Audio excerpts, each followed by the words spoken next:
একটু ধৈর্য নিয়ে জীবনকে পরখ করে দেখুন যে আপনার সমস্যাটা কোথায়। আপনি কী নিয়ে এত উদ্বিগ্ন?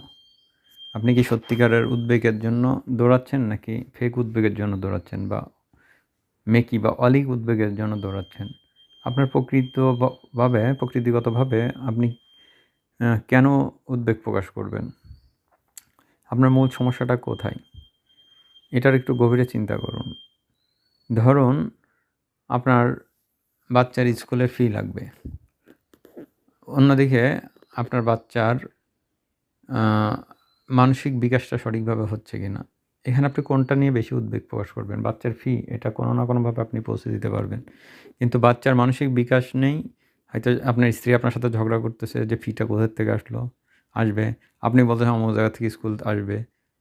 এই নিয়ে হয়তো আপনারা বাকবিতণ্ডা করতেছেন। কিন্তু মাঝখানে বাচ্চা দাঁড়ায় আপনাদের ভিতরকার ঝগড়াটা দেখতেছে। দেখে তার মনের জগতে অ্যা একটা ব্যাপক একটা বিপ্লব ঘটে যাচ্ছে।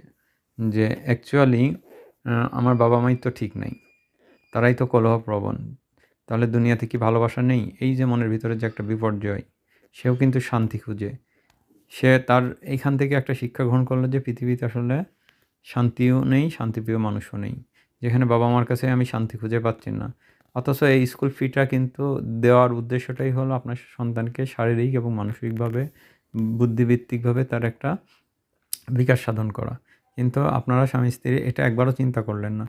এখানে আপনারা স্বামী-স্ত্রী বাচ্চারা কি চায় যে তার বাবা-মা একজন আরেকজনকে গভীরভাবে ভালোবাসুক, একজন আরেকজনকে গভীরভাবে আলিঙ্গন করুক, একজন আরেকজনকে সেবা করুক, খাইয়ে দিক, একজন আরেকজনের জন্য উদ্বিগ্ন হোক, একজনের অসুস্থতা বা কোনো কিছু হলে আরেকজন পাগলের মতো হয়ে যাবে। এটাই তো সন্তানেরা চায়। যেমন রিসেন্টলি আমার একটা রুগী তার প্রচণ্ড শ্বাসকষ্ট। কিন্তু স্বামী অফিসে যাবে কোনোভাবেই তার শ্বাসকষ্ট, বুকের যন্ত্রণা কোনোভাবেই প্রকাশ করল না।